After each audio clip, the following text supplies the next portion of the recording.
एक लड़की थी, आंखों में हजार सपने लिए, अपने घर से डोली में बैठी और सोचा अब उसकी ज़िंदगी एक कहानी बनेगी खुशियों वाली। पर शादी के बाद सब कुछ बिल्कुल परफेक्ट लग रहा था। ससुराल वाले प्यार करते थे, हस्बैंड केयर करता था और उसे लगता था हाँ मैंने सही इंसान का हाथ पकड़ा है। लेकिन कहते हैं ना, हर चमकती चीज़ सोना नहीं होती। कुछ महीने बीत गए और धीरे धीरे सच सामने आने लगा। उसका हस्बैंड एक नंबर का शराबी था। रोज़ रात को पी कर आता था और जब वो लड़की उसे रोकने की कोशिश करती थी तो वो प्यार से नहीं, हाथ उठाकर जवाब देता था। हर दिन उसके सपने थोड़े थोड़े टूट रहे थे। वो हाथ जिसे पकड़कर वो हजार सपने लेकर आई थी, अब वही हाथ उसे तोड़ रहा था। सास के ताने अलग, तुझमें ही कोई कमी होगी, वरना पति ऐसा क्यों करता। वो लड़की सोचने लगी, शायद गलती मेरी ही है, शायद मैं ही अच्छी बीवी नहीं हूँ।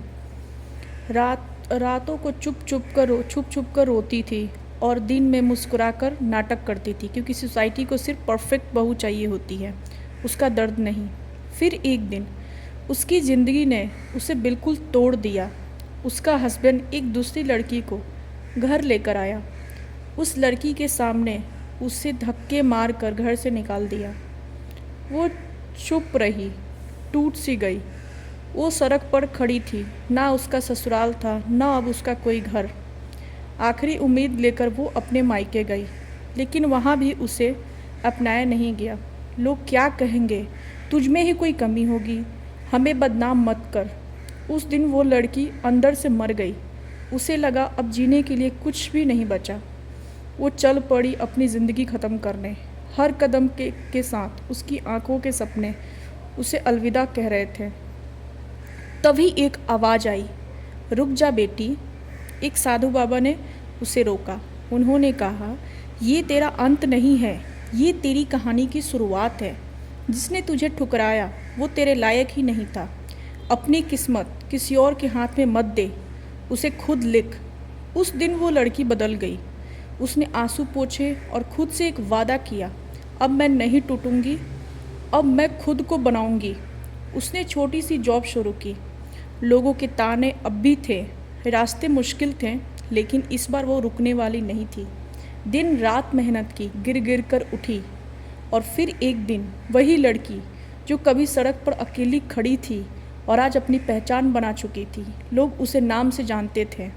ज़िंदगी ने उसे तोड़ने की पूरी कोशिश की, लेकिन वो लड़की टूट कर बिखरने के बजाय और मजबूत बन गई।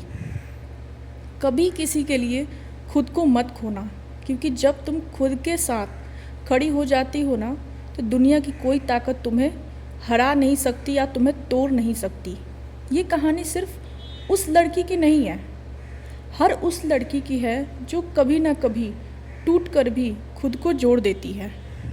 और बहुत ऐसी लड़कियां होती हैं अभी के टाइम में। मतलब ये तो मैंने जो था वो काल्पनिक स्टोरी बताई, लेकिन कहीं ना कहीं बहुत हद तक ये रिलेटेबल भी है। बहुत हद तक बहुत के घरों में होता भी है ये चीज़। लेकिन लड़कियां सब कुछ चुपचाप सह जाती है, वही उसकी गलती होती है। जब आपको लगे ना कि आपका स्वाभिमान, आपका आत्मसम्मान मरने लगा है, आप बस घुट घुट के जी रही हो और शायद आप ये ऐसा डिज़र्व नहीं करते लाइफ, तो छोड़ दो वैसी लाइफ को। उस लाइफ को छोड़ो। मुझे पता है बहुत मुश्किल है एक बसा बसाया घर को छोड़ के और अपना खुद का एक अकेला जीवन बिताना और खुद को उस हद तक चेंज कर देना जिससे लोग कुछ भी बोलने से पहले हजार बार सोचिए। ये बहुत मुश्किल है, मुझे पता है ये बहुत मुश्किल है, लेकिन नामुमकिन तो बिल्कुल भी नहीं है। जो भी ऐसी लड़कियां हैं, जो औरतें हैं, जो आज भी हर जगह झेलती हैं, ऐसा उनके साथ हमेशा हर रोज़ हो रहा है। लेकिन वो लड़कियां हिम्मत हार जाती है। वो कभी भी खुल के अपने लिए आवाज़ नहीं उठाती, कभी भी नहीं बोलती है कि नहीं मेरा भी आत्मसम्मान है। और इसमें गलती उस लड़की की नहीं है, हमारे समाज का है। हमारे समाज में आज भी ऐसा होता है कि अगर हस्बैंड वाइफ में कुछ प्रॉब्लम हो, हस्बैंड अगर वाइफ को छोड़ दे, तो उसमें दोष उस लड़की को ही बोला जाता है, इसने ही कुछ किया होगा, यही अच्छी बीवी नहीं बन पाई, यही अपने पति को नहीं संभाल पाई, इसके अंदर ही ताकत नहीं है ना, अच्छी अगर कोई प्रॉब्लम हो तो यही अच्छी ख़राब बहू है। पूरा ब्लेम जो होता है उसी पे डाला जाता है। तो आप लोग को ये ब्लॉग कैसा लगा प्लीज़ कमेंट में करके बताना, और कौन कौन ऐसा रियल में फेस करता है। और आप लोग को ऐसे ही स्टोरी के लिए मेरे चैनल को फॉलो कर लेना या सब्सक्राइब कर लेना। और अगर ये स्टोरी और मेरा ये ब्लॉग अच्छा लगा हो तो लाइक भी कर देना। तो चलिए मिलते हैं आपसे नए ब्लॉग में। Thank you.